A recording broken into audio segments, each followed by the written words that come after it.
Well, welcome back to Jeff Koinange live, #JKL. And the hashtag for today is This Man Pike. That's #ThisManPike. And we're talking to William Pike, MD, Editor-in-Chief of the Star paper. Before we discuss the issue of security and government censorship, just to clear the air, there is a fellow called the Grand Mullah, Ahmed Nasir, who has suggested that you're an MI6 spy. Are you? Well, first of all, don't run me down. He suggested I was the MI6 chief for East Africa. Not just a minion, the big boy. And code name Simba. I saw that, yeah. Really flattering name. They could have called you something else. So in fact, whenever I used to, when late Christian Turner was here, if I went to the British High Commission for drink cocktails, and I come in, he'd go, "Hey, Simba," which I think indicates to you is just a big joke. Yeah. And the truth is that Ahmed Nasir was very upset that the Star had exposed some improper business dealings of his. And the Star was also the first newspaper to break the story that his signature, the signature of Peter Samani on his pupillage certificate may have been forged. Ah. So there was no love lost between you at that stage? That was revenge. Right. So you're not a spy, so I can sleep easy tonight? Certainly. But there were those allegations, obviously based back on your time in Uganda and your association with the government then and so forth. So he just picked it up from then and transplanted it into Kenya? It was just a lot. It was mostly just invented stuff. Yeah. And it wasn't even particularly in Uganda, because people didn't make that allegation in Uganda. Yeah. And in fact, as Patrick Kwaku and Kiprono Kitoni, who they always keep secrets from me. They don't tell me anything of their business secrets, because they're worried that I'll blab it because I've got a big mouth. Yeah. They say that we don't know anyone less capable of being an MI6 agent than William. Well, that's good to know. That's very good to know. And presumably, with that, did you sue for libel, or? Well, I have a libel suit going on. So that's ironic. A journalist suing a non-journalist for libel. That's. And by the way, Chris, on principle, I've always said I will never sue for libel. Yeah. But in this case, I am suing for libel because, as a journalist, I don't think you should ever sue for libel, but I am suing for libel in this case, because if you don't, people will say, "Why didn't you challenge it?" Right. But the whole thing is, it's really... Has he apologized, or he's holding... No. Yeah, all right, well, that'll be, watch the space, see how that plays out. Yeah. But let's move on to the other side, to the real spies, the real spooks. So how often do you get a phone call? And I know that the media houses every now and then are summoned by the national security apparatus to be dressed down or advised accordingly. How often does that happen? I think in media and government always interact a lot, and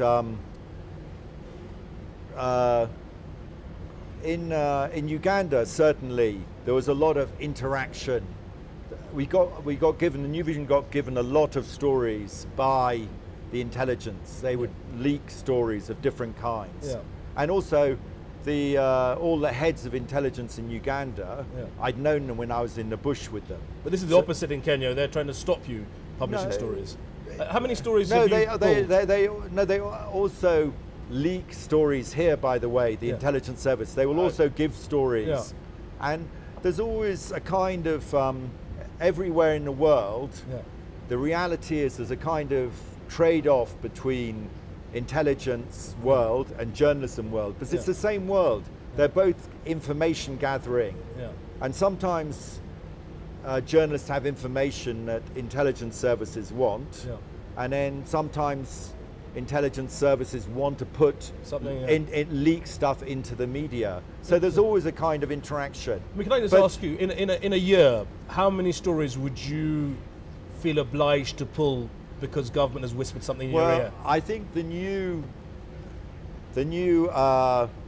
intelligence chief here is operating in a more discreet way. Right. But General Gichangi who was a friend of mine. Yeah. Sometimes we would run stories in the Star, and they would find out where that we were running a certain story. Yeah. And in fact, I bumped into General Koinange the other day and was joking with him about it. Yeah. And he said, "And you never found out who was giving us the information, did you?" Yeah. And I said, "We had our suspicions." And he said, "But you never knew." And then what would happen is sometimes I'd be there and I'd see a phone call, General Koinange coming, on my, and I'd know he was trying to block a story, so I just switched the phone off. Well, I mean, the standard thing I gather is when you do your first draft run, there's usually one of the flunkies at the printing press who immediately sends a copy across, and then they have a quick look at it. But no, by the time you've started printing, it's too late. Is it? Yeah, so you have to do it before then. A little bit discreet. But actually, the truth is, and honestly, sincerely, very, very few things, both in Uganda and in Kenya, there's very few stories that have been censored. Okay, can I ask you, what wouldn't you print? Just without any outside, just as an editor-in-chief, where would you draw the line and say, actually, I will not print that story, even if it's factually true? No, I think first of all, you have to worry about libel, since you're a barrister. Yeah. First of all, you can't print something that you think is certain to get you a libel suit. Yeah. But then something that's gratuitously offensive, gory with no news value, Would you take a view on national security, let's say? You'd say actually be inappropriate. No, but I take the view on, for instance, we've got in trouble printing, sometimes the Star printing pictures of dead bodies after terrorist attacks in the northeast, where we had a line of bodies. But my personal view is that people should know what's happening.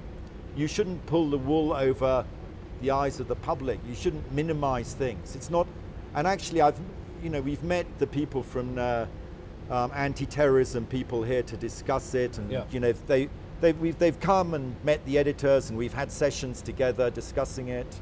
And as journalists, one tends to believe that the more that's in the public domain, the better, because it helps society discuss, debate, and reach a consensus on what needs to be done. I mean, on that, and we'll close this subject after this, but did you ever in Uganda, and have you ever in Kenya, had either presidents call you up about a story?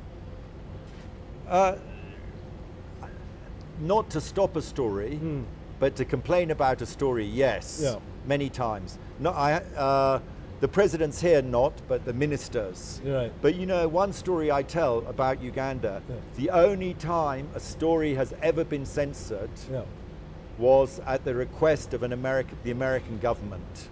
Interesting. In about 1996 or 7, Hillary Clinton was due to visit Uganda when Bill Clinton was president. We did a story, it was the time of the Congo War, and the CIA had a listening station in Fort Portal with lots of and we put a story, there's this house in Fort Portal that's got lots of antennas and satellite dishes. Oh, I see, that's pretty fruity, that's quite fruity. And it's tracking everything that's going on in Congo. We had it on the front page, everything was laid out, and at about 8 o'clock I got a phone call from the head of intelligence. External intelligence. The Americans are very upset about this. Please. Can you drop it? And I said, but why should we drop it? It just shows the Americans are involved in Congo. It's good for Uganda. No, but we want to keep them happy. Hillary Clinton's coming next week. And they did actually say one of the interesting things. And we dropped it. And next day, the head of the US Information Service came to my office in the morning, and in a very embarrassed way, because they believe believe in democracy, said, I'm just here to convey the thanks of the ambassador for withholding this story. Unbelievable. Well, bizarrely so enough, that's the only time we've ever had direct censorship of a story, at the request of the American government. Well, can I tell you my story very briefly on that? The only time when I had my show on Capital FM, the only time there was interference in my show was at the request of the American ambassador. When old Randy Bugger refused to have an interview with me, he walked in to have an interview, and his valedium, his valedictory sort of interview, saw me, took one look at me and said, I refuse to be interviewed by Chris Foote. and called up the head of the station and said, could you pull Chris Foote from the show? And I was pulled from the show. The only time in my years there, the American ambassador. There's a certain theme here, I suspect. Yes. But anyway, we'll come on to that. So Kenya, you haven't had the phone call, but you've had disgruntled ministers. I had one call here. The one time we did change something, it wasn't censorship. It was actually at the request of General Koinange. I hope I'm not embarrassing him if he's watching. He's a dairy farmer now. He's loving just after the election. Yeah. After the and 2007-8 election. No, the 2013 election. Oh right, okay, right. Yeah. I think Ryla was still being grumpy. Yeah. And he went. That's interesting. He gets grumpy occasionally. And he went. Uhuru went to meet him. Yeah. At the house of a businessman in Muthaiga. We put the name of the businessman. Yeah. And then at about 8 o'clock, I got a phone call from General Koinange. Please don't put the name of this businessman. Say it's okay to say that they met, but don't say that they met at the house of that businessman. How glorious! And so in the end, we compromised and left the name out and just said the house of a businessman in Muthaiga. So I think if people here know which big businessmen live in Muthaiga, they can work out at which house. In fact, we can have a game now. No, I was going to say people put it on tweet the us. hashtag. Yeah, tweet who you think that person might be. We won't repeat it here because I don't want to be sued. Now, as we wrap up that line, that hold us in terms of censorship, how do you rate this government? They're quite hands off. They're not really. I think when I went to Uganda, it was incredibly free. Yeah. The early days of New Vision, the late 80s, 90s, and in that time I came to Kenya on holiday a few times to Watamu. And you know there was quite a lot of press censorship in the 90s. Yeah. I think I think Uganda, the press freedom has the space has become more constrained. And Kenya? I think the government or Museveni has become more sensitive to criticism. In Kenya, I think there's still a great deal of press freedom. I mean, you've come up from that period of the 90s, and I think again, if you ask that question, what has not been in the papers that should have been in the papers? Precious little, I suspect. Precious little. Yeah. And it's true that the present government is much more sensitive to criticism than the last government, the Kibaki government. Yeah. But they also interact with media a lot more than the last government did, I suspect. Yeah, but I think Kibaki believes sticks and stones may break my bones, but talk don't bother me. Yeah. He'd let people say, back. Yeah. Except for Lucy, or she was quite whatever, you couldn't things, say anything. Yeah. But I think this present government is more sensitive to criticism, but I think they're also making efforts to become more media friendly. Let me ask you a question. But I don't think, just to wind up, Yeah. I think the key stories all still come out. If you look at NYS or whatever scandal there's been, the big things come out. Eventually. And that's one of the things people say, at least we're discussing the corruption now, whereas before we couldn't even discuss it. So that's the step of the right. But on that note, would you employ Gado? We tried to employ Gado. Did you? And we would definitely employ Gado. And he's not too hot to handle. No, but I think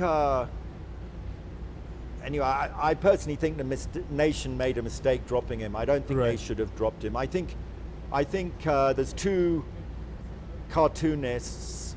I mean, I love our cartoonists, Patrick Athara and Victor, but I think there's two cartoonists in Africa who are genius cartoonists. Yeah. That's Zapiro in South Africa and Gado in Kenya. Yeah. And we actually suggested that he could do Monday to Friday in the Standard, and then Saturday in the Star. Yeah.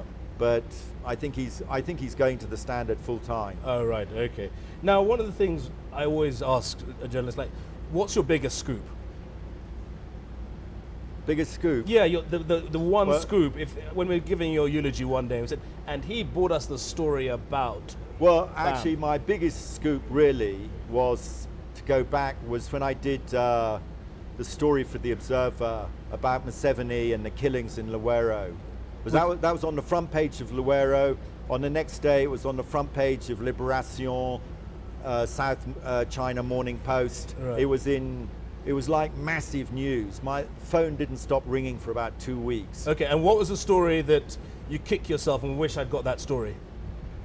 That was a story when I was just wanting to be a journalist.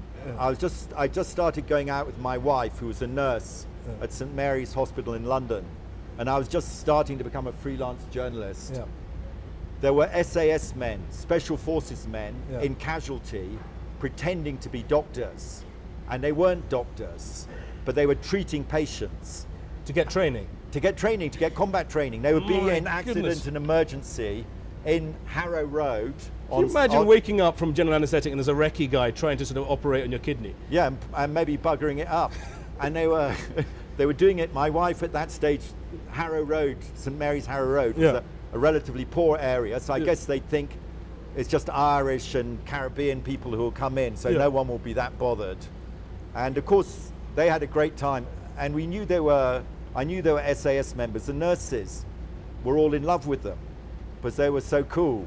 And then another time, a guy got drunk and was causing trouble, and the guy just came and put his hand on his shoulder, and the guy collapsed on the floor. Jedi Knight trick, very good. So, I really wish I'd done that, because that was a massive breach of all regulations. Yeah. That would have been a massive front page story. But you wouldn't have been here. You'd have retired and probably been a yacht in Ibiza. Or been executed. Or shot. On Gibraltar Rock, probably vanished Now, another question, which I know one of the tweets that came in was the Radio Africa got the Times Media Group from South Africa came in, bought a big chunk of it. What was the first thing you went out and bought when you got that lolly in your pocket? Well, we'd expand. The first thing, just as a point of clarification, Times Media paid a lot of money for half of the company, but we had huge debts. Right. We had about. That's in case KRA is listening. I understand. I hear where you're coming from. We owed money to KRA as well, so we cleared all our debts. Yeah. We paid $11 million in debt. Oh wow! Okay. And so that lifted a cloud off us, because we'd lived under this debt burden for so many years. Yeah. What was your little treat? You must have had a little treat. Was we had a flat in the Barbican in London. Yeah. We sold it, my wife and I, and we upgraded to it's still a small flat, but in Holland Park, near my wife's sister and mother. Just to put that in context, that's like I bought a house in Mathega. But why near your wife's... And that's an area where you always used to stay when you were in London as well. Well, let's not talk about that. But I mean, on that note, but why near your mother-in-law? Or your... I mean, that's winning with one hand and taking the other hand. If your wife wants to buy... You've just got married. Yeah. If your wife says she wants to have a house near her mother, your mother-in-law... I'm middle management. I'll have to say yes, ma'am. Yes. Yeah. There's nothing about it. Yes. Interesting. I rest my case. God, now I'm going to have a lecture when I get home. You heard what Mr. Pike said. In terms of going forward, how do you see, I mean, print media globally is dying in the main, and everyone's moving online, and some papers started charging subscriptions, and the more successful ones, Financial Times, New York Times, started charging subscriptions, and others stopped. Where do you see the star going? I think, well, first of all, internet is massive, and I mean, for Star is massive. We're getting up to 2 million unique visitors a month on the Star website. Nice little plug for the Star there. Yeah, and it's a hot website. It's very good. I think we break news faster than any other website. I don't think newspapers are going to go out of business. I think they're going to be a kind of premium product that is, in addition to electronic media, internet, it's something that comes afterwards that helps people digest and assimilate news. Newspapers will become predictive, analytical, insightful, and they'll be a premium product. They won't be a mass product. Will people pay for that? Yes, but it's going to be a premium product, because it's not everyone. Maybe you and me and whoever will buy newspapers, but your average taxi driver probably won't, because he can just get a lot of the stuff on the internet. But that ties in very nicely with my next question, which is we're seeing increasing what on the street people are talking, the gaffalization, the tabloization of news, which is Kenyans love gossip, and we're seeing more and more of what were our broadsheets dealing in gossip and in sensational stories, and that seems to be what sells. And I looking at your website, most websites, the sort of clickbait, you see a sexy story, you click on it, but actually it wasn't what it was meant to be. How do you stop yourself? How do you maintain your integrity? Well, first of all, I think a very interesting thing, if you sell advertising, there's something new called programmatic advertising, which is computers that buy advertising on internet sites. Impasho is our entertainment sexy scandal site. Google will pay 10 cents for 1,000 views of an advert on Impasho. On the Star, they will pay $1. They will pay 10 times as much for an advert exposure on the Star as for an advert exposure on Impasho. People will pay more to have an advert on a serious quality newspaper internet site than a scandal site. And you don't, and you see that staying.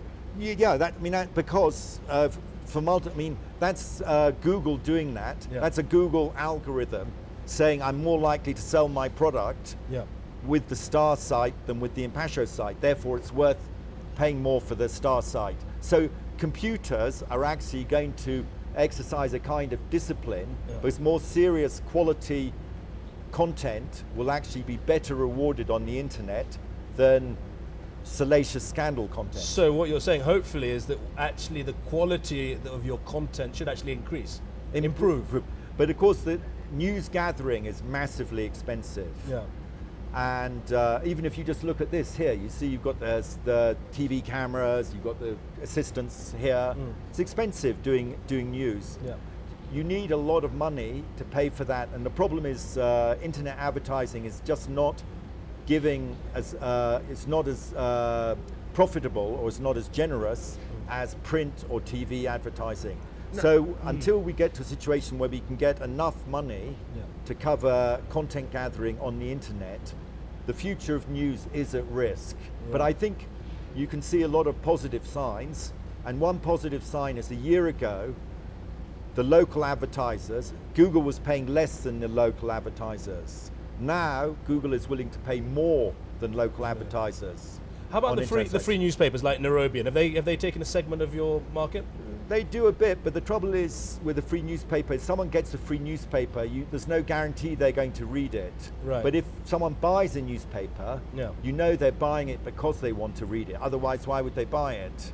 So I think it's added on a bit, but that's the People Daily is free. I think Nairobian you pay 5-6 shillings or something. And then it's X News as well as the People. But I don't think I think they've expanded the market. I don't think they've damaged it. Do you see more sort of niche writing? Just very specific. I mean, I see your whole layout has become quite niche in terms of. What we've done on Star newspaper is, because we've got this philosophy that newspapers in the long run are going to be premium products. We've actually made it much more just really concentrated on politics primarily, to make it something that's useful for decision makers, opinion leaders, politicians, to actually forward plan to make it a premium newspaper for when the era where premium newspapers are the only ones that survive. Do you think we're going to ever get to a stage where we can get rid of 90% of politics in papers? Anyway, I hope not, because we've just gone to almost 100% of politics in ours. I think Kenyans. By the way, when people talk about the difference between Kenyans and Ugandans, Kenyans are way more obsessive about politics than Ugandans. I mean, even at this show, people will be saying we didn't talk enough politics, I'm sure. But talking of which, who's your favourite politician in Kenya? And who's your least favourite politician? It's an invidious question, because they would be listening. But what I can paint a picture. In the last election, if I was a Kenyan, I would have voted for Peter Kenneth. Would you? Just to put the cat among the pigeons, and let the big guys not take everything for granted. 2017. Well, first of all, very quickly, U.S. politics. Who would you vote for? Personally, I would definitely vote for Hillary Clinton. I think she's an apparatchik. I think she's very careerist, but she's a woman, and I think it would be good for. That's been confirmed. No, just joking. No, she's the only man in the cabinet, I gather, at the yes. time. Yeah. So, and I think Trump would be very, very crazy. He's not as crazy as he looks, but I think he would still be he's as mad as a bag of sack. Sufficiently crazy to destabilize Kenya, a lot of things. Who would you go for next election? Well, I think my analysis is that last election, Raila and Uhuru were really neck and neck. Yeah. And Uhuru pipped Raila at the post. Controversial view, that, yeah. But if you look at the opinion polls, that's what it was. Yeah. Right now, the opinion polls don't lie. Yeah. And in fact, we've got a story, the lead story in the Star on Saturday. Don't say it, people won't buy the paper. No, I'm joking. No, it's going to be that actually State House has started seriously using political polling techniques. Yeah, and that's the way forward. It is the way forward, because polls actually don't lie. And how you phrase the question. And the truth is that actually Uhuru now, today, has got a much bigger lead over Raila than he did in 2013. He's actually, whatever the problems of his presidency, he's actually extended his lead over Raila. And so therefore, Raila has to up his game if he wants to catch up with Uhuru. Interesting. Now, do you as a paper take an editorial view on who you'll support, like the British and American papers do? In New Vision in Uganda was an NRM newspaper. We supported NRM. Yeah. Like the Guardian supports the Labour Party, or the Daily Telegraph supports the Conservative Party. Yeah. But we wouldn't endorse a candidate. We've always tried to be independent at the Star, not take sides. No one believes it. How do you justify? How, presumably, if you're getting abuse from both sides, you're obviously doing a good job. Yeah, exactly. Yeah. Precisely, and that's very often happened. Very interesting. And I mean, one of the things I think people want to, how do you see us going into election year? What's your sort of forecast in terms of state of the nation, in terms Well, of I think, and I'm sure everyone who's watching would agree, that we have to tone down this insane ethnic rhetoric. And people complaining that there's been ethnic profiling of people who've been shot, but at the same time, other politicians saying not enough people were shot. Right. We can't go on talking like this. It's really, we don't want the politics to go back to where it was after the 2007 election. I think politicians need to, not all politicians, but several politicians or certain politicians need to sober up. Now, just going back to you as a proprietor of a paper, your journalists, in terms of tribal proportionality, I remember one of your quotes, which you mentioned years ago, was you would like to see a tribe of journalists rather than journalists by tribe. Well, maybe I put it words to that effect. It was a Ugandan who said it, and you quoted him. I mean, do you try and keep? Are you aware of the ethnic balance of your journalists? Yeah, you have to be, and it's. I mean, I think it's unavoidable in Kenya, and funnily enough, and of course in Uganda, one didn't think like that. It wasn't necessary to think like that, and even in Uganda, it's a country where the Museveni, the main candidate, the winner, was from Ankole. Yeah. Besigye, the main opposition candidate, was from Ankole. That would be, it's like 2002 when Kibaki was standing against Uhuru. Yeah. But people don't think about it so much. But here you have to think about it. Yeah. But the Star is a very mixed organization. So we have a lot of different people, and I think we have a pretty good balance. How many .5s work for you? Mixed race people like me. I'm just joking. We've just recruited a Sikh. Have you? A Sikh. Oh, well. And we have one other Mzungu apart from me. But we don't have any. We have Somalis don't count as mixed race. I mean, they're Somalis. Yeah. Well, I'll come to you for a job tomorrow. We'll talk about that. I remember you offering to write us a column. I'll write. My problem is I'll probably get you libelled quite regularly. But I'd love to talk about it. You're a barrister. I don't think you'll get us libelled. I'd like to write a column, just a really grumpy column every week about all the things that really annoy me. But we'll talk about that. You're most welcome. Yeah, William. Just as we're wrapping up, what's new? What's in the pipeline for Radio Africa, particularly for the Star? Well, the Star, we're really concentrating on trying to build our website and get new sections. So we're creating a new section. Valentine Ninjaroge has her Ask Valentine sex questions. I know. If you're having problems with your wife, soon you'll be able to send a question to Valentine, to us on the internet, and get the answer within 48 hours. So, I won't be doing that. But I think the biggest thing we're doing is we're launching in the next 10 days. Radio Africa's launching Bamba Sport, which is a sports station. Actually, we're in partnership with KTN or Standard Group as well. And we'll be showing all the Euro football matches on that new sports station. And do you see yourself, I see divided loyalties between Kenya and Uganda. Where are you gonna, when you finally retire, because no one does retire in this country, but when you finally hang up your boots in terms of newspapers, Kenya, Uganda or UK? Well, we have a house we own a house in Nairobi, we own a house in Kampala, although it's now rented out to the Norwegian ambassador. Very safe. And we have a flat in London. So I want to get an East African passport. That's my plan. Did you hear that, Minister of Immigration? CS passport? You've been here 7 years. You're entitled to apply for one. Yeah, I've got permanent residence in Uganda. Seriously? So that's a plea to the government, depending on what's on the headline tomorrow. Yeah, you can be my referee. I won't get you anywhere other than community. Well, William, it's been a real pleasure. Yeah. Really good to hear. I think a lot of people are a lot wiser about newspapers, about Uganda, about how you came into how to get involved, and the machinations in running a paper. Thank you very much for joining us here on the bench. Just say thank you very much, listeners, for watching hashtag Jeff Koinange Live, JKL, and you've been watching This Man Pike, hashtag This Man Pike. I'm Chris Foot at CK Foot. Jeff Koinange will be back. I gather, I just got a message he's been released on bail or on bond. No, Jeff is very well and alive and kicking, and he'll be back here to take this place. But Jeff, you took up that bet, you honored it, you challenged me, and we did this 2 shows. It's been a pleasure. Guys, God bless, and see you very soon.